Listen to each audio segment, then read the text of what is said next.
नमस्कार, आप देख रहे हैं प्रदेश का सबसे भरोसेमंद news channel India news Haryana और मैं हूं आपके साथ आयुष चित्रांश। 2024 में नई लोकसभा के गठन से पहले सियासी दलों में खींचतान तेज है और लोकसभा चुनाव में साल भर से भी कम का वक्त है, लेकिन सियासी गलियारों में तपिश अभी से महसूस होने लगी है। सियासत की भी यही गर्मी सत्ता पक्ष और विपक्ष के बीच नई संसद के उद्घाटन को लेकर के भी सामने आई है। एक तरफ जहां करीब 20 विपक्षी दल नए संसद भवन के उद्घाटन को लेकर के एकजुट हैं, तो वहीं इस एकजुटता को दिखाने के लिए कार्यक्रम का बायकॉट भी वो कर चुके हैं। विपक्षी दलों की मांग यह है कि संवैधानिक प्रमुख होने के नाते राष्ट्रपति को ही नए संसद भवन का उद्घाटन करना चाहिए, लेकिन बीजेपी ने उन्हें कार्यक्रम के लिए न्योता तक नहीं दिया है। ऐसे में विपक्ष इसे राष्ट्रपति के अपमान से जोड़कर भी इसको देख रहा है। वहीं बीजेपी और उसके सहयोगी दलों का यह कहना है कि लोकतंत्र के मंदिर के शुभ काम पर विपक्ष सियासत कर रहा है। 28 मई को नए संसद भवन का उद्घाटन होगा, लेकिन उद्घाटन से पहले ही वार पलटवार का दौर जारी है। जिस दिन ये डेट आई थी उसी दिन हमारे नेता राहुल गांधी जी ने उसी समय कहा था कि ये अधिकार राष्ट्रपति का है और जिसको सभी विपक्ष ने माना है।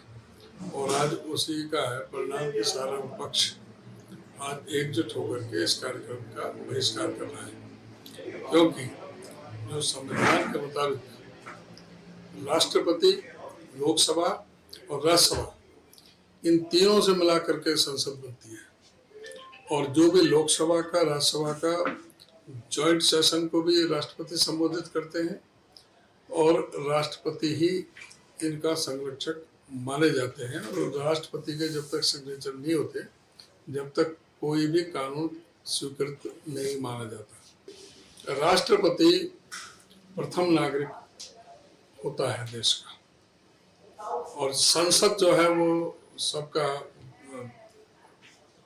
एक प्रतिनिधित्व करती है सभी का।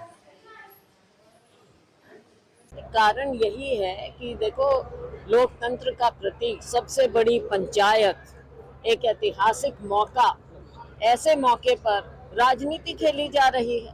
माननीय प्रधानमंत्री जी के अलावा मैं समझती हूँ और हम सबकी सोच है, देश की सोच है कि लोकतंत्र के प्रतीक का उद्घाटन देश का जो सबसे पहला नागरिक होता है वो है राष्ट्रपति, उनके द्वारा उद्घाटन होना चाहिए था। लेकिन यहाँ पर राजनीति खेली जा रही है और प्रधानमंत्री जी इसका उद्घाटन कर रहे हैं।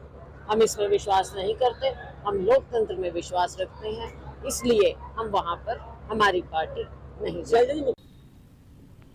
देखिए, हमारे देश की कई विपक्षी पार्टियां हैं कांग्रेस सहित, जिनका अभी तक अंग्रेज मोह भंग नहीं हुआ है। उनको जो अंग्रेज़ों द्वारा बनाई गई चीज़ें हैं वो ज़्यादा प्रिय हैं और जो चीज़ हमारे मज़दूरों ने बनाई है, हमारे कारीगरों ने बनाई है, हमारे आर्किटेक्ट्स ने बनाई है, हमारे इंजीनियर्स ने बनाई है, वो उनको अच्छी नहीं लगती है। इसलिए वो कह रहे कि हम नहीं जाएंगे, हम उसका विरोध करेंगे। मेरा ये कहना है कि लोकतंत्र के इस नए मंदिर का जो भी पार्टियां बहिष्कार कर रही हैं, हर देशभक्त व्यक्ति को उन पार्टियों का बहिष्कार करना चाहिए। मोदी साहब ने नई पार्लियामेंट की जो बिल्डिंग बनी है, जिसमें देश के प्रधानमंत्री नरेंद्र मोदी जिसका उद्घाटन कर रहे हैं, बहुत खुशी की बात है। क्योंकि जब भी कोई प्रोजेक्ट बनता है तो बाकायदा कैबिनेट के अंदर उसकी मंजूरी होती है। कैबिनेट की मंजूरी के बाद बजट भी अलॉट होता है और हम उन श्रमिकों का बहुत धन्यवाद करते हैं। 60,000 श्रमिकों ने 24 आवर काम करके बहुत समय से पहले इस बिल्डिंग को तैयार किया है। और नरेंद्र मोदी की लंबी सोच है कि जिस प्रकार से 2025-26 के अंदर डिलिमिटेशन की भी कार्य शुरू हो जाएगा और उसमें देश में लोकसभा राज्यसभा की सीटें भी बढ़ेंगी। आने वाले वर्षों तक के लिए ऐसी बिल्डिंग बनाई है कि नए मेंबर जो आएंगे तो उनको भी सीट अलॉट होने में दिक्कत नहीं आएगी। ये केवल राजनीतिक मुद्दा है और राजनीतिक मुद्दे के अंदर विपक्ष इस प्रकार से विरोध कर।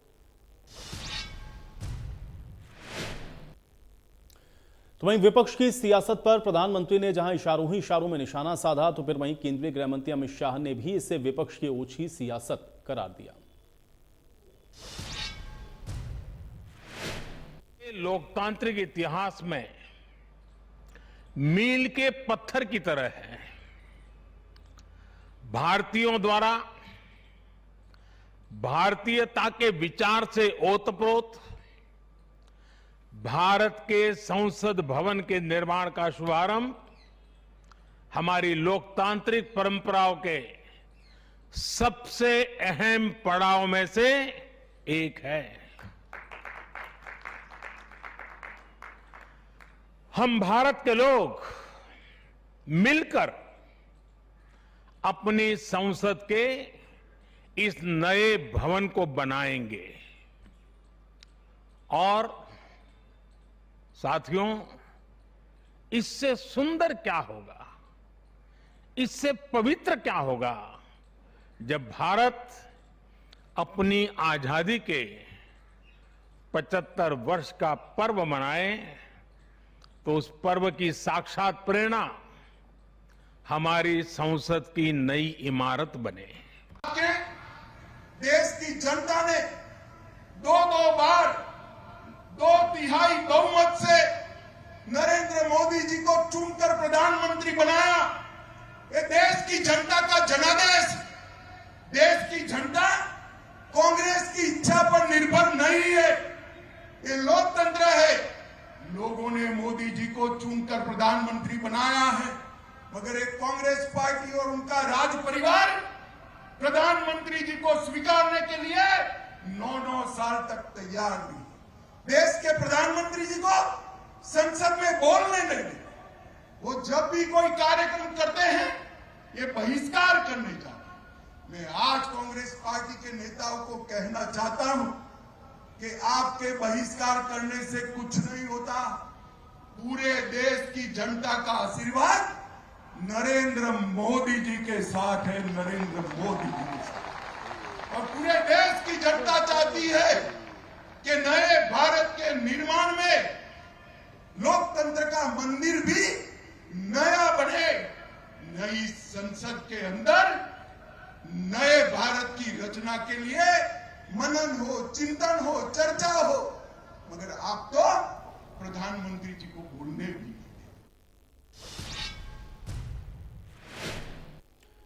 और चलिए आज की बड़ी बहस के कुछ सवाल हैं, उस पर भी नजर डालते हैं। इसके बाद आज की चर्चा में आगे बढ़ते हैं। आज की बड़ी बहस का पहला सवाल यही है कि लोकतंत्र के मंदिर पर आखिर यह महाभारत क्यों हो रही है। दूसरा सवाल यह है कि नई संसद के रास्ते क्या 2024 की सियासत सधेगी। तीसरा सवाल यह है कि विपक्षी एकता से संसद से क्या कोई फॉर्मूला निकलेगा। अब संसद भवन तो बहाना है, 2024 पर क्या निशाना है, ये भी आज हम समझने की कोशिश करेंगे।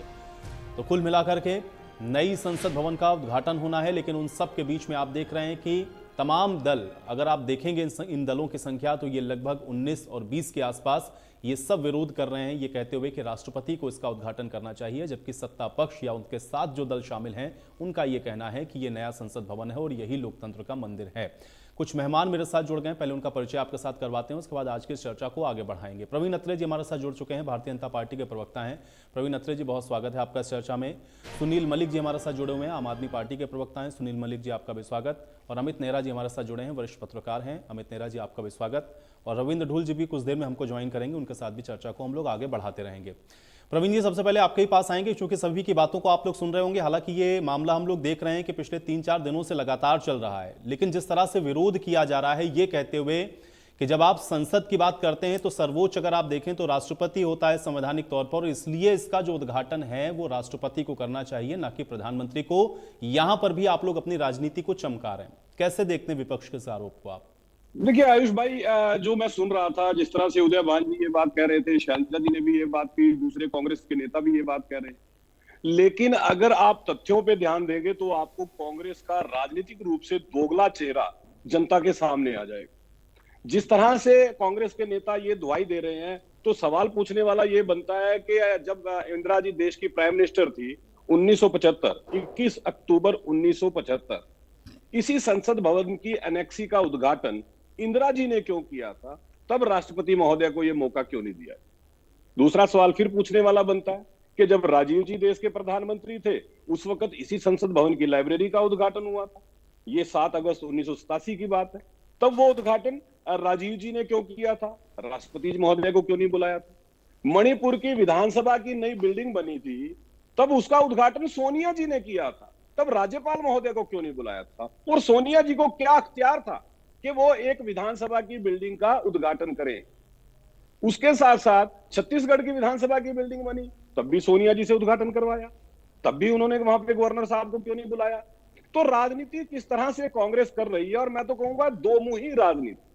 कांग्रेस ने हर उस काम को रोकने का प्रयास किया जो देश के लिए, देश के हित में, जिससे देश का मान बढ़े, सम्मान बढ़े और देश की पहचान। देखिए, जो पुराना संसद भवन है, ये तो हम सब जानते हैं, मीडिया में कई बार आ चुका है कि 100 साल पुराना संसद भवन है, हालत उसकी बहुत ज्यादा खराब है। एक्सपर्ट्स की भी रिपोर्ट आ चुकी है कि उस संसद भवन को ज्यादा लंबा समय वो नहीं चल पाएगा, जिस तरह के उसके हालात हो चुके हैं। दूसरी बात ये थी कि डिलिमिटेशन के बाद देश के अंदर सांसदों की संख्या बढ़ेगी, सांसद लगभग दोनों सदनों के मिला के 1200 के करीब चले जाएंगे, और पुराने संसद भवन की इतनी कैपेसिटी नहीं है कि इतने सांसद।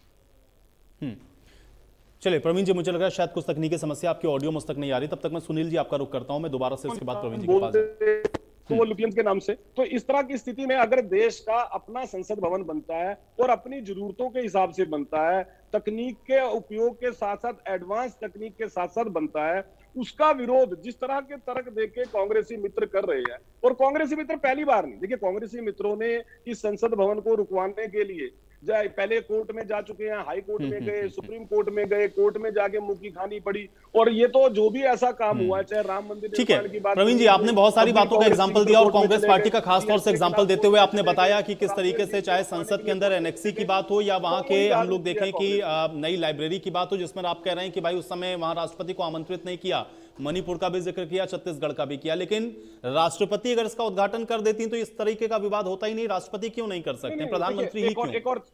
देखिए आयुष भाई, एक और चीज मैं बता दूं। पहली बात तो क्या प्रधानमंत्री का पद एक संवैधानिक पद नहीं है? देखिए पहली बात। दूसरी बात, प्रधानमंत्री जी ने इसका जो आधारशिला रखी थी, इसका भूमि पूजन किया था, और आज इसको देश की जनता को समर्पित करेंगे 28 तारीख को, मतलब इसका उद्घाटन भी करेंगे। और जो लोकसभा अध्यक्ष होते हैं, उनके पास एक अधिकार होता है कि संसद भवन अगर कोई नया बन रहा है या संसद भवन में कोई बिल्डिंग बन रही है तो वो किसको आमंत्रित करते हैं, ये अधिकार उनके पास रहता है।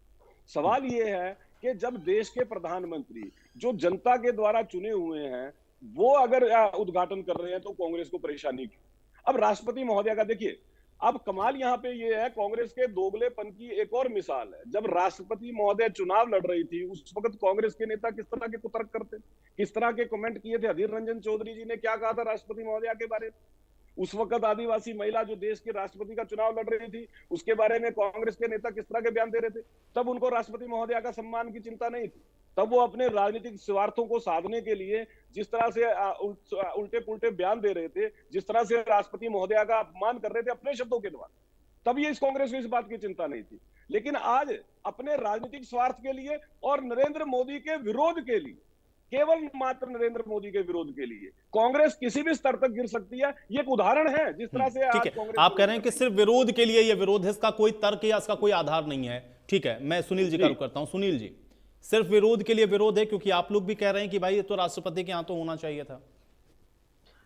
बिल्कुल आयुष जी, देखिए परवीन अत्रेय जी को पता होना चाहिए अकेले कांग्रेस नहीं है, और भी विपक्षी दल है जो इस चीज का सिर्फ मांग कर रहे हैं कि इसका उद्घाटन है वो राष्ट्रपति के हाथों होना चाहिए।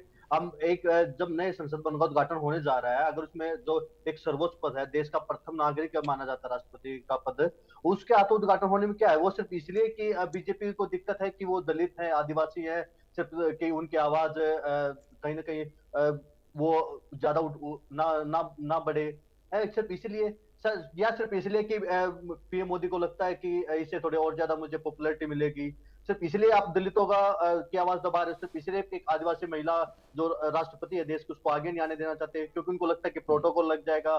फिर तो सुनील मलिक जी, जब यही दलित आदिवासी महिला खड़ी थी राष्ट्रपति के कैंडिडेट के तौर पे, तो आम आदमी पार्टी ने वोट किधर किया था, जरा बता देंगे आप दर्शकों को? सही सवाल है। मैं उस पे भी आऊंगा, मैं उस पे भी आऊंगा, लेकिन एक चीज आप नहीं, उस समय दलित आदिवासी नहीं थी क्या सुनील जी? मुझे बस इतना बता दीजिए, वोट किस लिए किया था आपने और किस कैंडिडेट को किया था आम आदमी पार्टी ने वोट? ना याद हो तो मैं बता देता हूँ। नहीं, आयुष जी, हमें बिल्कुल याद है। मैं सिर्फ एक चीज आपसे, एक चीज मैं अपनी बात रख के उसी बात पे आ रहा हूं मैं सिर्फ एक चीज पे पूछना चाहूंगा परवीन अत्रे जी से। इन्होंने सिर्फ आजकल बखान कर रहे हैं पीएम मोदी जी का, लेकिन हकीकत क्या है? सिर्फ एक उद्घाटन राष्ट्रपति से कराने में क्या दिक्कत? उपराष्ट्रपति जी को बुला लो, किसी को भी नहीं बुला रहे। उपराष्ट्रपति तो राज्यसभा के उच्च सदन के जो सभापति होते हैं उनको भी नहीं बुला रहे। सिर्फ इसलिए कि प्रधानमंत्री से करा रहे कि कहीं ना कहीं उनको तो प्रधानमंत्री क्या, प्रधानमंत्री देश के नहीं है क्या सुनील जी?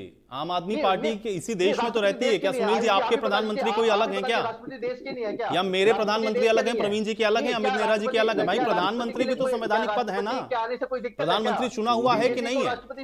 130 करोड़ जनता ने चुना है कि नहीं चुना है प्रधानमंत्री को? नहीं, राष्ट्रपति देश का प्रथम नागरिक होता है। नहीं, वो बात ठीक है, राष्ट्रपति प्रथम नागरिक है, लेकिन प्रधानमंत्री क्यों नहीं कर सकता? तो उसमें क्या दिक्कत हो जाएगी? प्रधानमंत्री क्यों नहीं कर सकता? नहीं, राष्ट्रपति, मुझे आप एक चीज बताइए, प्रधानमंत्री शिलान्यास कर दिया, वहां पे भी राष्ट्रपति को नहीं बुलाया। अब कम से कम उद्घाटन में तो बुला लेना चाहिए। कम से कम वहां पे शिलान्यास कर दिया, उद्घाटन तो राष्ट्रपति से करा लेना चाहिए ना। एक चीज तो कम से कम देश के प्रथम नागरिक को कहीं तो सरकार को देखना चाहिए ना। हम ये थोड़ा कह रहे कि जब प्रथम नागरिक का भाषण कोई दिक्कत नहीं, लेकिन उद्घाटन में आयुष भाई एक सवाल पूछिए। आयुष भाई, सुनील जी से एक सवाल पूछिए कि पिछले लोकसभा सत्र में जब राष्ट्रपति का अभिभाषण था तो आम आदमी पार्टी ने देश के इतिहास में पहली बार ऐसा हुआ है कि उस अभिभाषण का बायकॉट किया।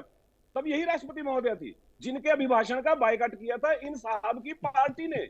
देश के इतिहास में पहली बार ऐसा हुआ था। पूछिए वो क्यों किया था? तब आपको राष्ट्रपति का सम्मान की चिंता नहीं थी। नहीं, मुझे जानकारी है, जो मैंने पूछा उसका जवाब दे दीजिए। क्या आपने क्यों, अगर बिल्कुल बताइए आपने उसका बायकॉट क्यों किया था? तब राष्ट्रपति महोदय की चिंता नहीं थी। बीजेपी की स्क्रिप्ट पढ़ने के लिए मैंने आपसे एक सवाल पूछा है कि आपने उसके हिसाब से कानून से चलता है। मैं आपसे ये पूछ रहा हूँ बायकॉट किया था या नहीं किया था? कुछ भी करते रहेंगे। एक बात बता दीजिए, आपने बायकॉट किया था उद्घाटन में किया था राष्ट्रपति अभिभाषण का?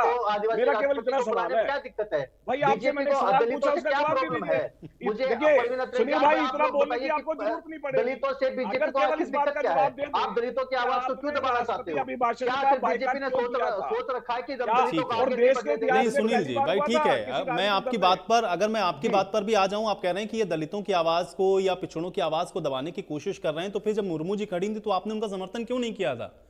और फिर उनके भाषण का भी बायकॉट क्यों किया था?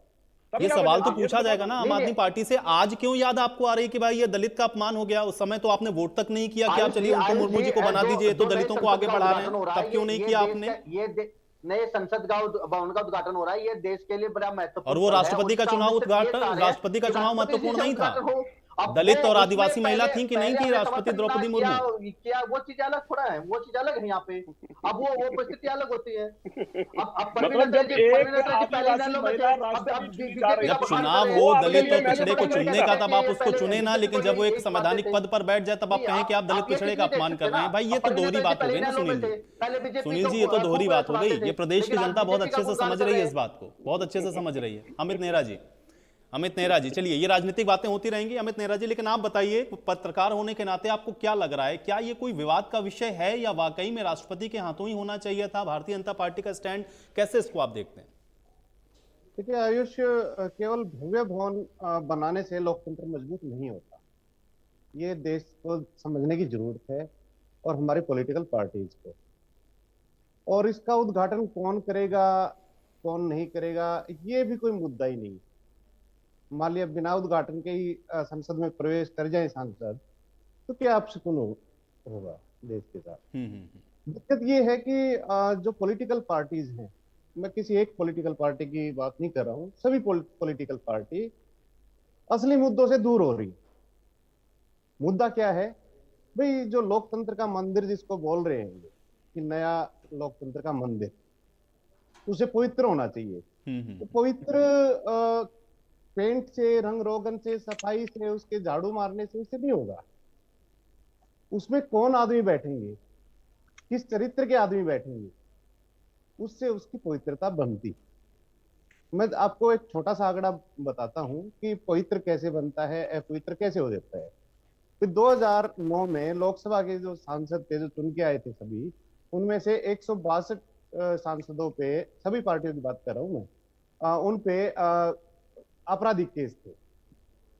और 2014 में ये संख्या 185 होगी, 2019 में 233 हो गए, आपराधिक केस वाले। और महत्वपूर्ण बात यह आयुष कि जो गंभीर अपराधी थे, अपराध के आरोपी की बात कर रहा हूँ मैं, वो 2009 में 76 थे, 2014 में 112 थे और 2019 में 159। 159 की संख्या बहुत बड़ी संख्या होती है। और खास बात यह है, अगर पार्टी वाइज करें 2019 की बात, तो बीजेपी के सबसे ज्यादा सांसद ऐसे थे जो जिन पे आरोप थे आपराधिक मुकदमों के, वो 116 सांसद। और नंबर 2 पे पार्टी थी कांग्रेस, जिसके 29 सांसदों पे आपराधिक मुकदमे चल रहे थे, एफआईआर थी।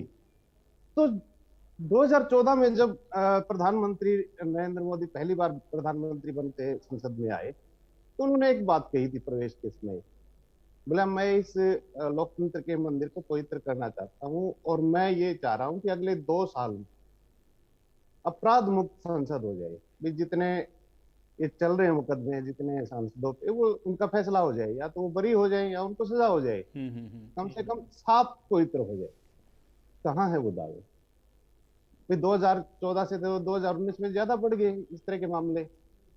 तो चर्चा जिस पे होनी चाहिए, भाई अगर मान लिया आप राष्ट्रपति कर देंगे तो क्या पहाड़ टूट जाएगा, प्रधानमंत्री कर देंगे क्या पहाड़ टूट जाएगा। और मैं तो ये कहता हूं कि जो इस संसद भवन में के निर्माण में लगा हुआ कोई मजदूर, सबसे बुजुर्ग मजदूर, उसके हाथों अगर इसको करवा दिया जाए तो क्या पहाड़ टूट जाएगा, तो क्या मिल जाएगा, लोकतंत्र पे क्या असर पड़ेगा उसका।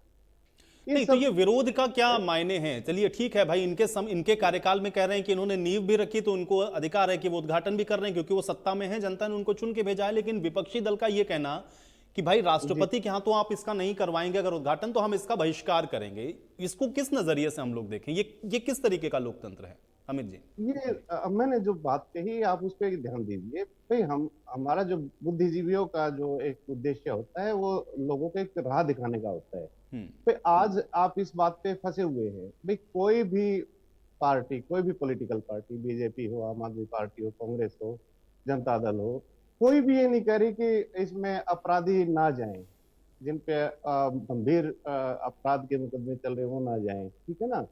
लेकिन चर्चा इस पे चल रही है, भाई आप गोल सेट कर रहे हैं देश के आगे। इसमें मैं एक पार्टी की बात नहीं कर रहा हूँ, सभी पार्टियां इसमें शामिल है। चर्चा इस बात पे होनी चाहिए भी आप स्वस्थ लोकतंत्र को कैसे दिशा देंगे आगे, उस पे चर्चा होनी चाहिए तो बेहतर। तो उस पे हमारा भी एक दायित्व है। ठीक है, नहीं बिल्कुल सही बात कह रहे हैं, लेकिन अब चूंकि ये विषय बना हुआ है तो इस पर चर्चा हम लोग भी करके जरा समझ लेंगे आखिर इसके पीछे के कारण हैं क्या। प्रवीण जी जवाब दीजिए। देखिए, एक बात तो पहले अमित जी ने जो बात कही ना, जैसे उन्होंने कहा कि ये मैं एक सामान्य तौर पे बात कर रहा हूँ और ये चर्चा में आनी चाहिए, इसके ऊपर बात होनी चाहिए। तो मैं भी एक नागरिक होने के नाते और जो मेरी इसमें समझ है मैं उसके ऊपर बात जरूर करूंगा। अमित जी ये कह रहे हैं कि जिन लोगों पे कोई भी आरोप है वो लोग संसद में नहीं होने चाहिए, जबकि हमारा कानून ये कहता है, हमारा संविधान ये कहता है कि जब तक आरोप सिद्ध ना हो जाए तब तक कोई भी व्यक्ति अपराधी नहीं है। इन दोनों बातों को हमें समझना पड़ेगा। हमारे देश में बाकायदा कानून है कि अगर किसी व्यक्ति को किसी मामले में 2 साल से ज्यादा सजा हो जाए तो वो किसी भी, चाहे वो लोकसभा हो चाहे वो विधानसभा हो, किसी भी ऐसे सदन का सदस्य वो नहीं रह सकता। और ये हमारे देश के अंदर कानून। और हम भी ये जानते हैं कि हमारा कानून ये कहता है कि अपराधी तब होता है व्यक्ति जब उसका अपराध सिद्ध हो जाए, यानी कि कोर्ट जब उसको उस विषय में सजा देती। तो क्या अमित जी के इस तरफ को मान लिया जाए कि आरोप के आधार पर किसी व्यक्ति को सदस्य ना बनाए जाने का, कि वो सदस्य नहीं बन सकता क्योंकि उसके ऊपर आरोप है? मुझे लगता है ये तो हम अपने संविधान के खिलाफ बात कर रहे हैं, ये तो हम कानून के खिलाफ बात कर रहे हैं, क्योंकि हमारा संविधान तो इस विषय में कुछ अलग बोल रहा है। वो तो कहता है कि जब तक अपराध साबित ना हो जाए तब तक व्यक्ति अपराधी नहीं होता। तो हमें इस बात को, और अपराध साबित होने के बाद भी प्रवीण जी अगर कार्रवाई हो जाए, उनकी सदस्यता निलंबित हो जाए तो ये पॉलिटिकल वेंडेटा भी हो जाता है। देखिए, हाँ देखिए, वो 2 चीजें हैं। जब माननीय कोर्ट किसी व्यक्ति को सजा देती है तो हम मानते हैं कि वो सारे तथ्यों को देख के देती है और इसीलिए हम न्यायपालिका के ऊपर पूर्णतः विश्वास करके चलते हैं। लेकिन कुछ लोग ऐसे भी हैं, जब न्यायपालिका सजा दे देती है तो वो न्यायपालिका पे सवाल खड़ा करना शुरू कर देते हैं, जैसे राहुल गांधी जी ने किया, कांग्रेसियों ने किया। तो ऐसा तो राजनीति के अंदर जो इस तरह की राजनीति करना शुरू कर दे तो उससे पता लगता है कि उनका राजनीति का सबसे निचला स्तर आ चुका है। अब बात आती है सुनील जी की। देखिए, सुनील जी ने 2-3 बातें कही। सुनील जी बार बार एक बात, हालांकि आपने बहुत बेहतर सवाल किया कि जब द्रौपदी मुर्मू जी चुनाव लड़ रही थी तब आपने वोट क्यों नहीं किया, तब आप उनके विरोध में क्यों खड़े थे। मैंने भी एक सवाल किया कि आपने द्रौपदी मुर्मू जी के अभिभाषण का बाइकआउट क्यों किया? देश के इतिहास में पहली बार ऐसा हुआ है। अब समझने वाली बात है कि ये जो राजनीतिक दल हैं, ये इसके ऊपर इतना चिल्ला चिल्ली क्यों कर रहे हैं या इसका विरोध क्यों कर रहे हैं? दो बड़े महत्वपूर्ण कारण हैं। देखिए, आपको एक तथ्यात्मक जानकारी दे दूं कि जिस वक्त 1947 में देश आजाद हुआ, सत्ता हस्तांतरण हुआ, उस वक्त जो राजदंड, संघोल जिसको हम कहते हैं, जो चोल वंश का सत्ता हस्तांतरण का एक प्रतीक है, सोने का एक दंड है जिसके ऊपर नंदी महाराज की उसके ऊपर मूर्ति बनी हुई है। जब नेहरू जी को सत्ता हस्तांतरण हुआ तब वो अंग्रेजों ने सत्ता हस्तांतरण के स्वरूप में नेहरू जी को दिया, लेकिन कांग्रेस ने इलाहाबाद के म्यूजियम में जब उसको रखा, आप एक बार चेक करवाइएगा आयुष जी, तो वहां पे लिखा यह गया था, मैं खुद गया हूं आनंद भवन में, मैंने खुद देखा है वो। मैं खुद गवाह हूं इस बात का। Gifted to Nehru ji. देखिए, उसमें कहीं ये नहीं लिखा कि ये संघोल है, सत्ता हस्तांतरण का प्रतीक है, चोल वंश का हमारा जो हमारी कल्चर, हमारी संस्कृति है, उसका ये प्रतीक है, कहीं नहीं लिखा। केवल क्या लिख दिया कि ये सोने की छड़ी नेहरू जी को गिफ्ट की गई थी। तो आप समझिए अब तकलीफ कहां है। जो नया संसद भवन बनेगा उसमें जो सभापति हैं उनकी कुर्सी के साथ उस संघोल को स्थापित किया जाएगा, और वो जो संघोल है वो भगवान शिव के न्याय का प्रतीक है। इसलिए नंदी महाराज का जो मूर्ति है उसके ऊपर बनी हुई है। वो आपने संघोल की फोटो भी देखी, आपने दिखाई भी। अब सवाल क्या आता है कि ये लोग इन लोगों की सबसे बड़ी समस्या क्या है? सांस्कृतिक राष्ट्रवाद। वही तो बता रहे हैं कि आप लोग को इसलिए दिक्कत हो रही है। वो सांस्कृतिक राष्ट्रवाद की बात कर रहे हैं तो आप लोग उसको डिरेल कर रहे हैं। आप उसको डिरेल करने की कोशिश इसलिए कर रहे हैं क्योंकि इनको तकलीफ वहां पे। सुनील जी आऊंगा, मैं आऊंगा, आराम से अपनी बात रखिए। प्रवीण जी की बात कंप्लीट हो जाए फिर मैं आपके पास। राष्ट्रवाद को स्थापित कर रही है। सुनील जी, प्रवीण जी की बात कंप्लीट हो जाए फिर आप अपनी बात आराम से रखिएगा। ये इनकी तकलीफ का सबसे बड़ा कारण है। ये उसकी बात भी नहीं होने देना चाहते। ये नहीं चाहते कि दर्शकों तक वो बात पहुंचे कि सरकार इस वक्त सांस्कृतिक राष्ट्रवाद को स्थापित करने के लिए देश को, राष्ट्र को परम। अब आपने सिंगोल का जिक्र किया तो प्रवीण जी, मैं तो देख रहा था बहुत जगह पर तो ये भी है सोशल मीडिया पे कि अब आप लोग तो शेर को हटा करके गाय ला रहे हैं। बताइए, गाय दहाड़ेगी क्या? नहीं, आपको याद होगा जब इसी संसद भवन का शिलान्यास हुआ था तो इसके ऊपर नरेंद्र मोदी जी ने जो हमारा नेशनल सिंबल है, शेर की जो 3 फेस है, वो जिस वक्त स्थापित किया तो उस वक्त हमारे विपक्षी मित्रों ने आलोचना करते हुए क्या कहा था, आपको याद होगा युष बाबू? उन्होंने कहा था बाकायदा मोदी जी ने तो शेर का दहाड़ता हुआ शेर दिखा दिया। मतलब इस तरह की आलोचना, इतना ही मतलब निचले स्तर की आलोचना। तो जब विपक्ष जो है इतने निचले स्तर पे चला जाए, जिस तरह के तर्क सुनील जी यहाँ पे दे रहे हैं, तो उससे समझ में आता है कि बौखलाहट कहाँ है। क्योंकि जो लोग लगातार तुष्टीकरण की राजनीति करते रहे वो सांस्कृतिक राष्ट्रवाद को पसंद नहीं कर सकते। ये महत्वपूर्ण बात आपने प्रवीण जी कही कि आप लोग जिस बात को कह रहे हैं उसको कहीं ना कहीं लोग चाहते नहीं कि आ जाए। ठीक है, सुनील जी जवाब दीजिए। देखिए आयुष जी, मैं एक चीज वही कह रहा हूँ। हमने संसद में सांस्कृतिक को लेके कोई ऑब्जेक्शन नहीं कहा। हमने ये कहा है कि संसद, जो नए संसद है उसका उद्घाटन भवन है, उसका उद्घाटन राष्ट्रपति से किया जाए। और लेकिन बीजेपी को पता नहीं इससे क्या दिक्कत है। ये सिखाते हैं कि औरों को राष्ट्रवाद सिखाते हैं। देश का हर नागरिक देशभक्त है, राष्ट्रवादी है। हमें इनसे इस चीज के सर्टिफिकेट लेने की कोई जरूरत नहीं है। लेकिन हमारी जो मांग है वो बिल्कुल सही है। जो देश की पहली प्रथम नागरिक हैं राष्ट्रपति जी, उनसे उद्घाटन होना चाहिए संसद भवन का। ये दलितों और आदिवासियों जो बीजेपी आवाज दबाने की कोशिश कर रही है वो बिल्कुल नहीं चलेगा। आप दिल्ली का देख लीजिए, 11 मई को सुप्रीम कोर्ट ने फैसला सुनाया कि दिल्ली में ट्रांसफर पोस्टिंग का अधिकार दिल्ली सरकार को दे दिया जाए। लेकिन ये संविधान को ही नहीं मान, संविधान पीठ ने फैसला किया, लेकिन उसको पता नहीं क्या दिक्कत हो जाती बीजेपी को कि कोई विकास कार्य करते दिल्ली में तो इसको रोकने के लिए जी जान लगा देते। 19 मई को तो वो गैर संवैधानिक कार्य थोड़ी ना, वो भी तो संविधान ने अधिकार दिया ना केंद्र सरकार को, वो अध्यादेश ले आए। जरूरी है क्या? आपको जिस दिन जनता चुन देगी आप भी इसी तरीके से कर सकते हैं। आपको संविधान वो अधिकार देगा। संविधान पीठ का फैसला बीजेपी ने, जिस संवैधानिक पीठ का ये जिक्र कर रहे हैं ना आयुष भाई, संविधान पीठ का फैसला हजम नहीं कर पाए क्या? क्या एक हफ्ता प्रधानमंत्री मोदी जी संविधान पीठ का फैसला हजम नहीं कर पाए? केंद्र सरकार यदि चाहे, नहीं वो फैसला तो अब लोग अपनी अपनी तरह से उसको डिफाइन करेंगे ना। वो फैसला शायद पूरी तरीके से सुनील जी ने नहीं पढ़ा। आप एक चीज देखें ना, अगर ये सुप्रीम कोर्ट के उस फैसले को पढ़ लेना, फैसला दिया है, सोच समझ के फैसला दिया होगा। चलिए ठीक है, लेकिन आज हम लोग संसद भवन पर रहते हैं। संसद भवन पे रहते हैं। मुझे ये बताइए भाई, प्रधानमंत्री के हाथों से क्या समस्या है? सुनील जी, मैं केवल ये जानना चाह रहा हूँ, आप कह रहे हैं कि राष्ट्रपति के हाथों होना चाहिए, ठीक बात है, राष्ट्रपति के हाथों भी हो सकता था, लेकिन अगर प्रधानमंत्री करेंगे तो कौन सी उसमें आप? वही हम राष्ट्रपति के हाथों हो सकता था, तो होने में क्या दिक्कत है बीजेपी को? उस बात तो प्रधानमंत्री करेंगे, वो कह रहे हैं कि हमने बनाया है भाई, हम बना रहे हैं उसको। आप लोग इतने सालों तक जो लोग सत्ता में रहे उन्होंने तो निर्माण ना तो किया ना तो उसके बारे में सोचा। अब हमने बनाया, हमने उसका नींव रखा, हम उसके भवन का लोकार्पण भी कर देंगे, उसमें क्या समस्या है? उस हिसाब से चलेंगे क्या?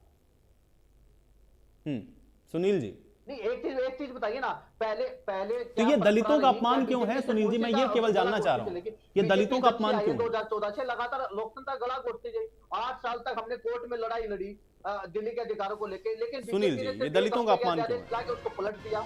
ये तो जो पढ़ के आए हुए हैं, विकास के लिए कोई इंपॉर्टेंट नहीं होता क्या? अरे चलिए ठीक है सुनील जी, रविंद्र धूल जी हमारे साथ जुड़ गए, मैं उनका रिएक्शन ले लेता हूँ, नहीं तो समय की कमी आगे हो जाएगी। ठीक है, रविंद्र धूल जी हमारे साथ जुड़ गए। रविंद्र धूल जी, ठीक है, सुनील जी, चलिए ठीक है, सुनील जी आपकी बात आ गई, रविंद्र धूल जी स्वागत चर्चा में आपका। आप थोड़ा सा लेट जुड़े हमारे साथ। ये जो संसद भवन का नया भवन बना, जिसका लोकार्पण होने वाला है, कांग्रेस समेत 19 दल हैं जो किसका विरोध कर रहे हैं, कारण क्या है इसका, क्यों इसका विरोध किया जा रहा है?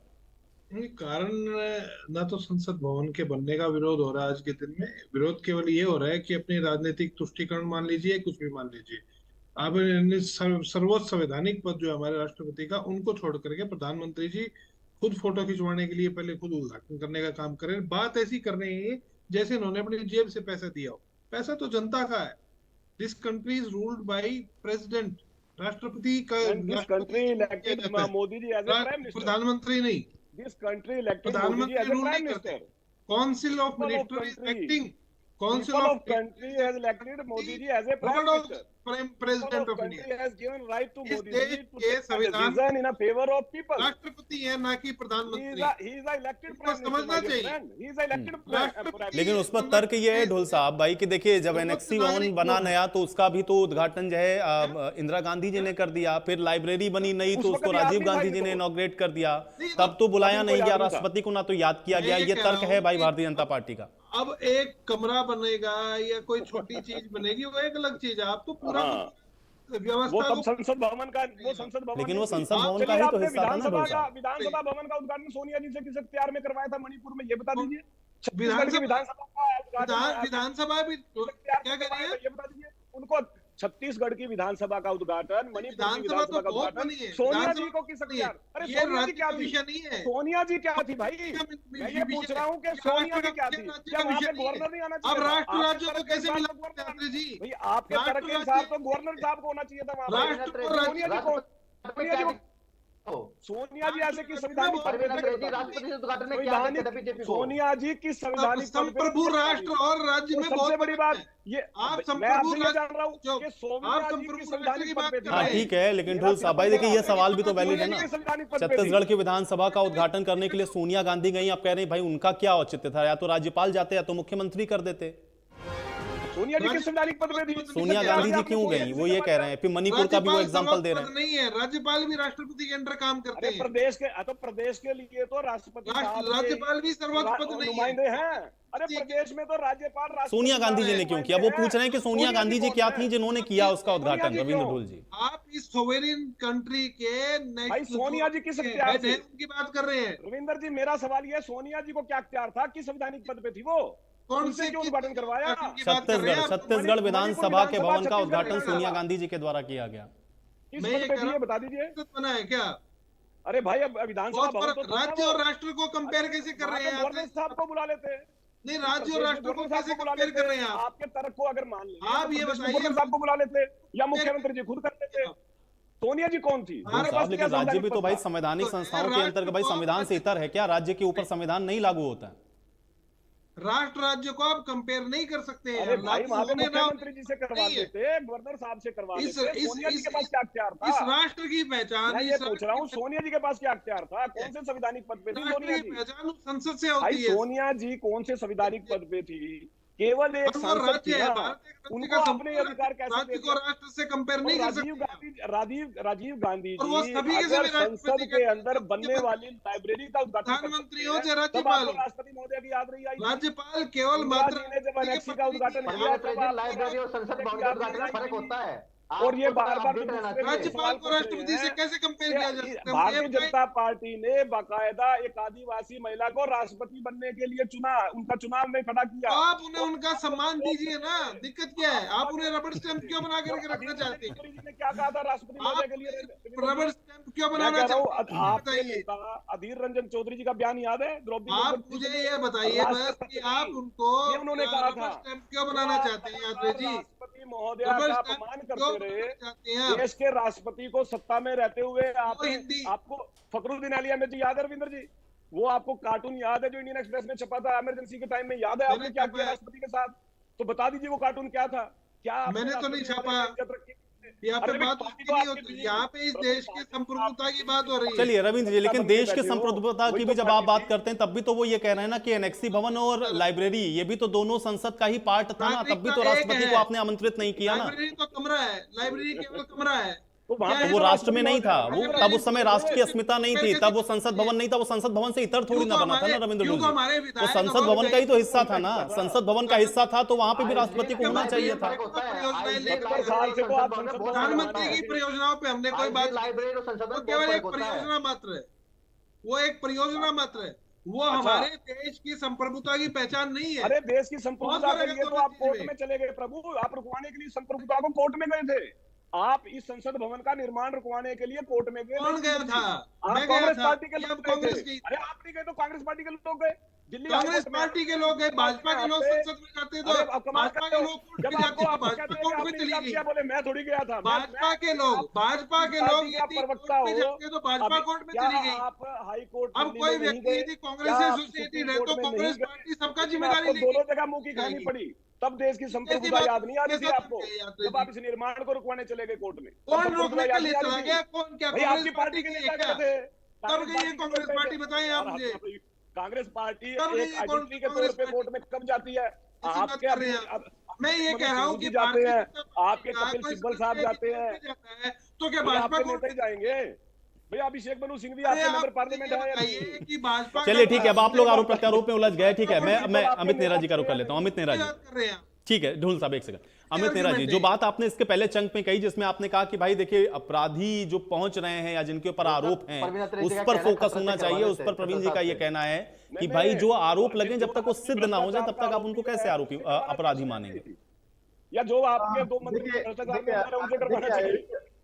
देखिए आयुष, मैं तो आपसे ही एक बात कहता हूं, अगर मई 2014 में नरेंद्र मोदी ने एज ए प्रधानमंत्री ये बात नहीं कही हो कि हम संसद को अपराधी मुक्त बनाएंगे, और मैं ये चाहता हूं कि 2 साल में ये जो सभी जो सांसदों में चल रहे हैं केस, इनका फैसला हो जाए, अगर ये बात उन्होंने नहीं कही हो तो मैं असंवैधानिक बात कह रहा हूं और आप मुझे खारिज कर सकते हैं। तो या तो आप अपने प्रधानमंत्री पे उंगली उठा रहे हैं या मेरे पे उंगली उठा रहे हैं, ये फैसला तो आयुष जी आप करेंगे। क्या प्रधानमंत्री सरकार गिर जाएगी अगर नहीं, इसी प्रधानमंत्री ने बाकायदा सुनो सर, आप बीच में मत बोलो, आप बीच में मत बोलो। सुन लेते प्रवीण जी सुनते हैं पहले प्रवीण जी सुन लेते हैं, उसके बाद आराम से जवाब दीजिए। अमित चलिए बाद में बोलता हूँ इनके। आप में इतनी हिम्मत होनी चाहिए, इतनी नैतिक बल होना चाहिए कि आप सुनने की हिम्मत रख सकें। अरे भाई बोलो, मैं खड़े आपके बाद बोलूंगा। हाँ तो फिर आप डेकोरम क्यों बिगाड़ रहे हो? आप डेकोरम क्यों बिगाड़ रहे हो? आप बीच में नहीं, आप फ्लोर तोड़ रहे हो। आपके बीच में मैं एक शब्द भी नहीं बोला, कोमा भी नहीं बोला। आपको इतनी भी चलिए अमित जी बात रखिए अपनी बात। आप बोलिए, अब आपको बताऊंगा आपने क्या गलत बोला, बताऊंगा, बोलिए। आयुष, मैंने ये कहा था कि प्रधानमंत्री नरेंद्र मोदी ने प्रधानमंत्री पद पे आते ही ये कहा था कि मैं संसद को अपराधी मुक्त बनाऊंगा और इसके लिए मैं स्पेशल कोर्ट स्थापित करूंगा और ये चाहूंगा कि 2 साल के अंदर अंदर मामलों का निपटारा हो जाए। तो मैंने इसमें क्या गलत कह दिया जब मैंने ये कह दिया कि भैया ये जो पॉलिटिकल पार्टियां हैं इनका जो मूड है वो अपराध मुक्त संसद के लिए नहीं है, सफाई करने के लिए नहीं है, ये सिर्फ लड़ इसलिए रहे हैं कि इसका उद्घाटन कौन करे, ठीक है ना? तो इसमें कोई बात ही नहीं है। इसमें आयुष आप बता दें भी क्या प्रधानमंत्री ने ये बात कही या नहीं कही। अगर उन्होंने नहीं कही तो मैं अपने शब्द वापस लेता हूँ, क्षमा चाहता हूँ अपने दर्शकों से, ठीक है ना? मैंने गलत कह दिया, प्रधानमंत्री के बारे में मुझे ऐसी बात नहीं बोलनी चाहिए थी, ठीक है ना? अब चर्चा आती है, देखिए प्रधानमंत्री अपने आप को कहते हैं, कभी कहते हैं मैं प्रधान सेवक हूँ, कभी कहते हैं मैं चौकीदार हूँ, तो जब इस तरह की चीजें हैं तो आप इतना व्यग्र क्यों हो रहे हैं उद्घाटन करने के लिए? मेरे को एक किस्सा याद आ रहा है आयुष। 2009 में जब इलेक्शन डिक्लेयर हो गए थे तो राष्ट्रमंडल खेलों के चलते पूरी दिल्ली में निर्माण कार्य बहुत जोर शोर से चल रहा था। तो एक फ्लाईओवर बन के तैयार हो गया था, लेकिन आचार संहिता लग गई। तो हुआ ये कि बिल्कुल तैयार वो कि ये उद्घाटन तब होगा जब पूरी चुनाव प्रक्रिया समाप्त हो जाएगी, उसके बाद मुख्यमंत्री आएंगे और उद्घाटन करेंगे, तब जाके लोगों को सहूलियत होगी।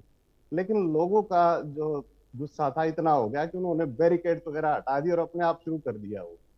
ना तो उसके बाद उस पर कोई दुर्घटना हुई, ना कोई अपशकुन हुआ है। तो ये चीजें क्या है कि आपको तो उद्घाटन को इतना बड़ा इश्यू क्यों बना रहे हैं? तो क्या पहाड़ टूट जाएगा अगर आप मान लिया कोई देश का कोई सबसे बुजुर्ग आदमी कर दे, कोई और कर दे, ठीक है ना। और इसके बाद एक चीज और मुझे जो खली पूरी परिचर्चा में, राष्ट्रपति पद को क्या लिंग, क्या जाति, क्या धर्म इससे जोड़ना उचित है?